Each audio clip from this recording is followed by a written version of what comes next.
Good morning, everybody. How's everybody doing in a Tuesday morning, guys? How are you? Thanks for coming back to the channel, guys. This is Alex, Rideshare 411. It's about 5 in the morning, guys, and I'm all the way in Thousand Oaks. A trip brought me all the way over here, so this is where we at. So since we have a little bit of time, so I decided to upload this video. And usually I don't like to talk about like a hit story that comes out until I see a story that Uber puts up. In other words, I like to compare what Uber says with what the newspaper says. All right, so I'm talking about the report that came out from Uber regarding sexual harassments to all these ladies and all these cases, so on and so on, right? So everybody read what Uber has to say regarding all this stuff going on regarding sexual assaults and this and that, and all the deaths that there has been, all the accidents there's been. But guys, this is only the tip. All right, this is only the tip of the iceberg. You think Uber is gonna give you full access of every single report out there? That's a no. Okay, before Uber comes out with something for the media or for the public, they have to sit down in a room and discuss everything that they're gonna put out there for the public with all their legal departments, all their lawyers, and everything that has to do with legal access to the public. All right, and this is the way it works. They do a big ass report. They show it to the lawyers. They show it to the legal department. The legal department look at it. They say, no, we have to chop this up. We have to chop this. We have to chop that. And then they write another report. They bring it back to the lawyers. Lawyers look at it again. They're like, nope. We still have to chop this up. We're going to get our hands in hot water. Let's take this up.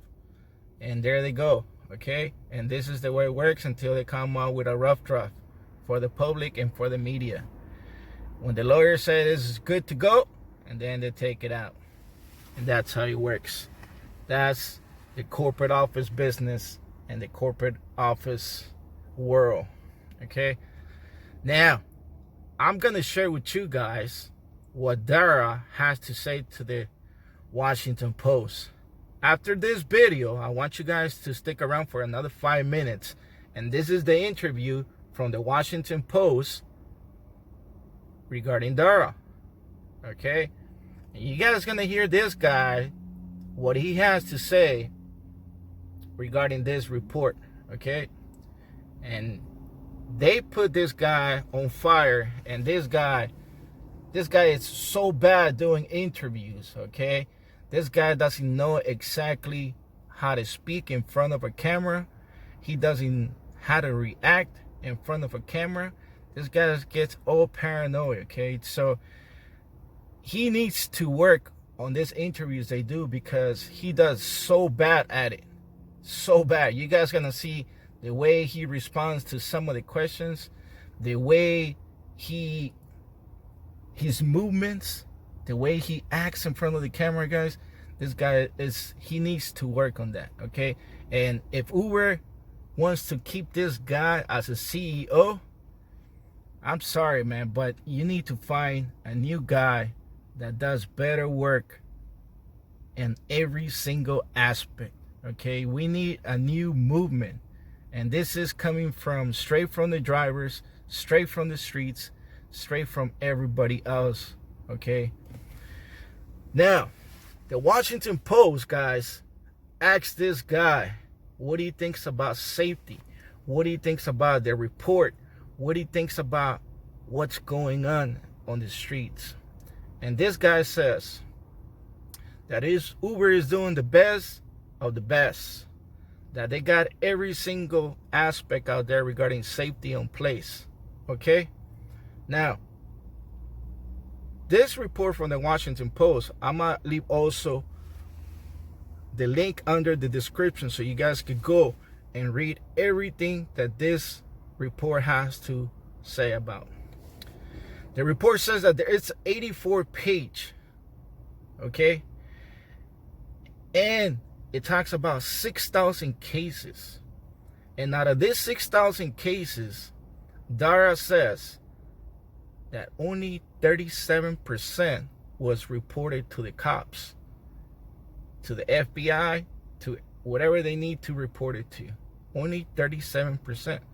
Now, when the Washington Post asked them, why are you not reporting every single case to the police?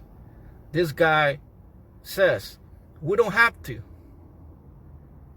It all depends for the victim. If the victim wants to do it, let it be. Okay? But we don't have to go to the police. And this is, he's just washing his hands, saying that that's the privacy of the assault person. He could be the driver or he could be the passenger. But he's just washing his hands, saying that that's the privacy of the person, and that's why Uber doesn't go to the police. Man, that's so BS right there. That's big time BS. Because if I get assaulted as a passenger, if I get assaulted as a driver, wouldn't the first thing to do is go make a report at the cops, right? So everybody can know what happened to me. So I have a case open and I go to court and I got something in my hand that I need, that I can prove it, that happened. And this guy's saying that nope, they don't have to do it because it's up to the victim if she or he wants to do it.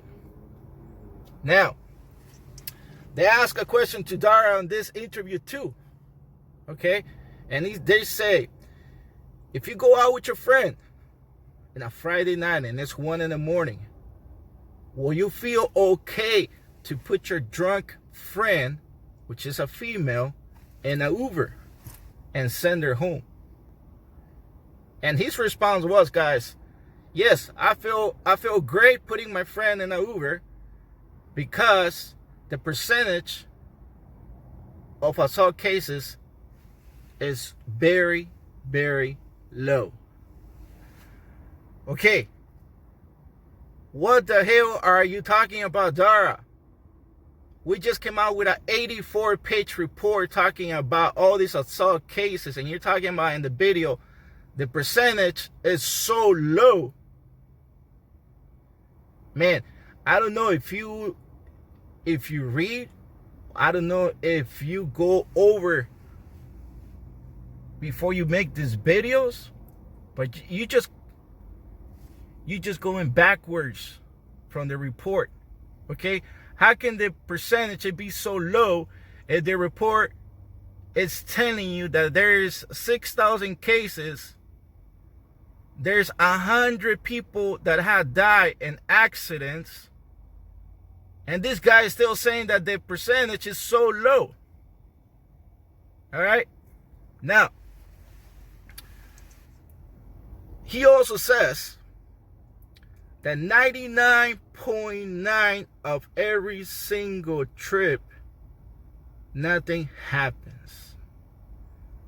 Now, on the report talks about 37% was only reported to the cops. So we have another 70% that we haven't heard about or we don't know nothing about. And this guy in this interview says that 99.9 of every single trip made out there on the streets, nothing happens. Well, I think this guy, when he went to high school, when he took some classes in college, he did very, very bad on math because he doesn't know nothing about percentages. The report talks about 6,000 cases, 100 people die, only 37% was reported to the cops. We're still missing 70% of the cases. Where they at? And this guy is talking about 99.9 of every single trip, nothing happens. So in another word, he's saying that he has safety on top 100, almost 100%. Now, DARA, I think you need to take some classes of math and learn your percentages. Or you need to read this report a little bit better before you come out on these interviews, because you're just burning yourself, my friend. And I hope this video, it goes to corporate from Uber and goes, check this report and compares the interview that he has given to the Washington Post, and everything is just red flag, red flag, red flag. Because he doesn't match anything that the report talks about. Now, guys, it's Tuesday, the beginning of the week. Holidays are just around the corner. There's a lot of stuff happening around these days on the streets.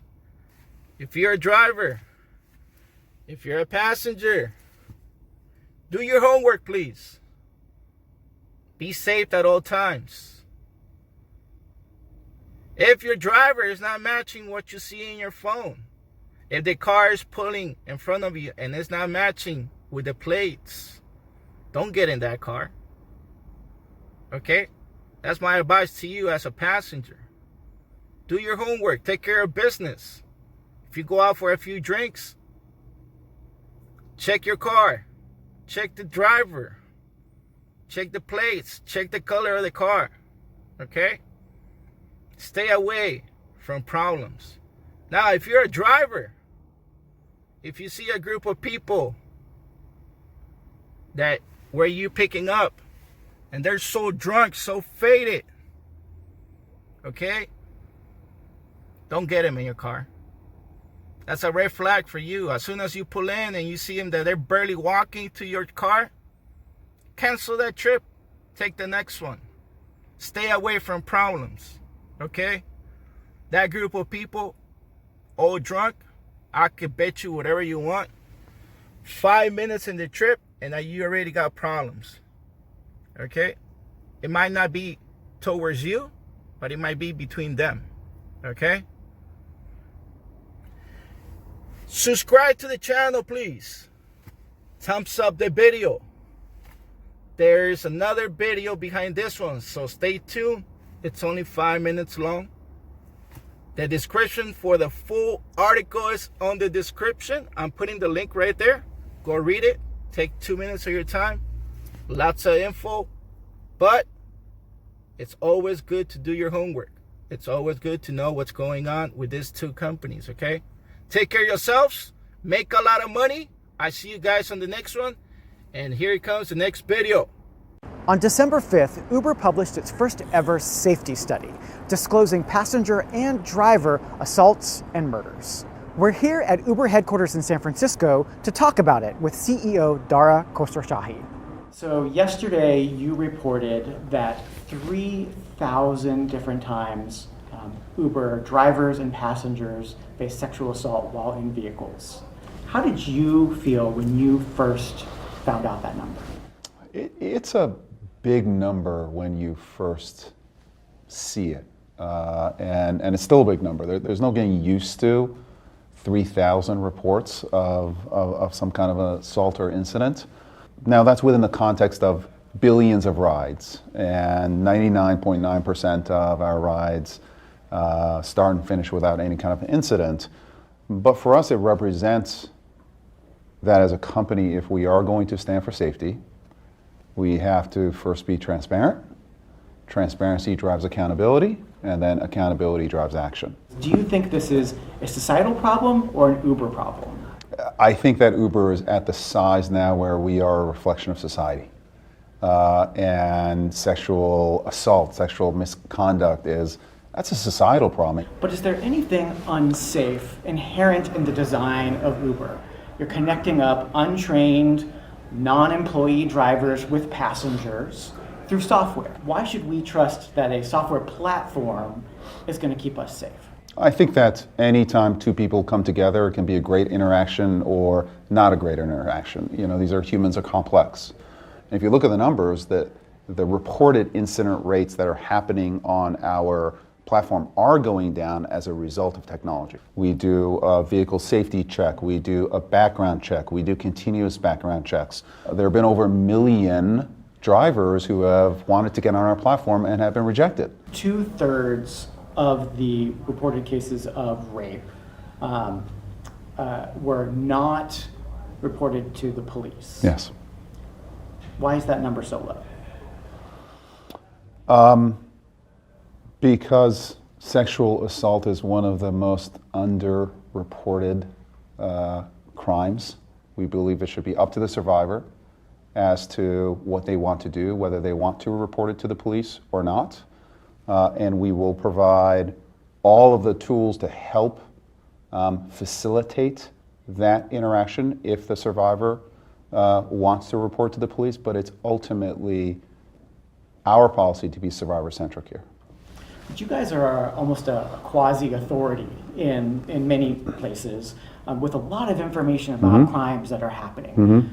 Doesn't that put some burden on Uber to let the police know in some form about these potential crimes happening? I think our responsibility is great, is enormous, but I wouldn't for a second pretend to make these decisions on a standalone basis. We have worked with over 200 advocacy groups to understand what to do. Again, this is a big societal problem. You know, we run a platform, but it's ultimately taking input from the advocates and understanding what the best survivor-centric response is. And we have taken our kind of next steps based on how they've advised us. One piece of the report that really opened my eyes was that about half of the assaults reported are from drivers. Yeah.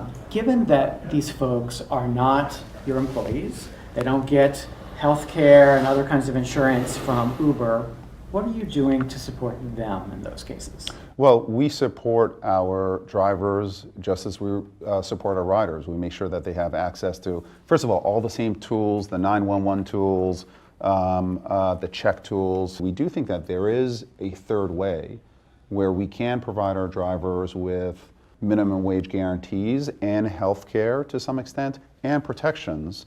You know, the laws of the land are one where if you're an employee, you get a bunch of protections. If you're not, you get no protections. And we're completely open to a dialogue of a third way that's befitting this new gig economy as well. But as it is today, those victims who are drivers, you're not paying for any of their medical bills. Not specifically. They get all the help that they need, but they're responsible for their own medical bills at this point. And you're not paying for any lost wages or anything while they're recovering? Not that I'm aware of, no. So you're at a party on a Friday night and a friend of yours is drunk, pretty drunk. It's 1 a.m. Do you feel comfortable putting her in an Uber alone? I do, because the incident rates are incredibly low. As a friend, I probably walk down the block with them, and I would probably drop them off at home as well. So I don't think it's being on an Uber or not, but if someone is drunk, I think it's up to a friend to take care of them wherever they go. And what do you say to the people then who, at least half of them were passengers, maybe some of them were people who were drunk or intoxicated, and made that choice and it resulted in a terrible assault happening? It's our job to do better. We've been open about these issues. They continue to plague society, and we are a reflection of society, and we're doing our part, and we will get better.